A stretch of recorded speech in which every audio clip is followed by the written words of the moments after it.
Wali Kota Palembang Ratu Dewa dampingi Gubernur Sumatera Selatan melaunching gerakan bersama perbaikan rumah tidak layak huni yang bertempat di Jalan Pantai Musi, Kelurahan 11 Ulu, Kecamatan Seberang Ulu 2, Kota Palembang.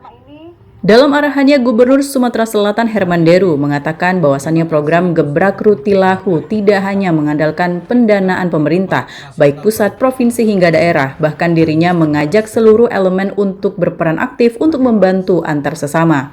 Sementara itu, Wali Kota Palembang Ratu Dewa mengatakan bahwa saat ini Kota Palembang menargetkan 3.067 rumah tidak layak huni untuk dilakukan perbaikan.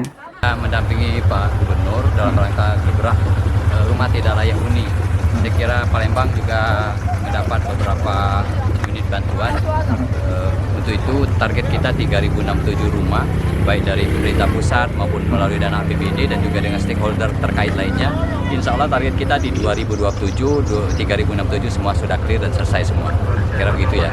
Sebagai warga masyarakat, kelurahan ini sangat sekali bersyukur dengan adanya program ini. Kami merasa terbantu dengan semuanya, karena kami sebagai masyarakat tidak mampu untuk membedah atau memperbaiki rumah kami sendiri untuk siap kami pakai atau huni. Sebelumnya kondisi rumah kita seperti apa nih? Kondisinya kayak gini lah Pak, sering banjir, sering dibawa masuk, bocor, kayak itu kan, ini kan kayu Pak.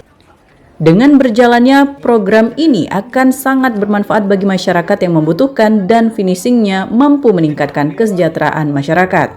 Dari Palembang, Sumatera Selatan, Erwin Setiawan, iNews melaporkan.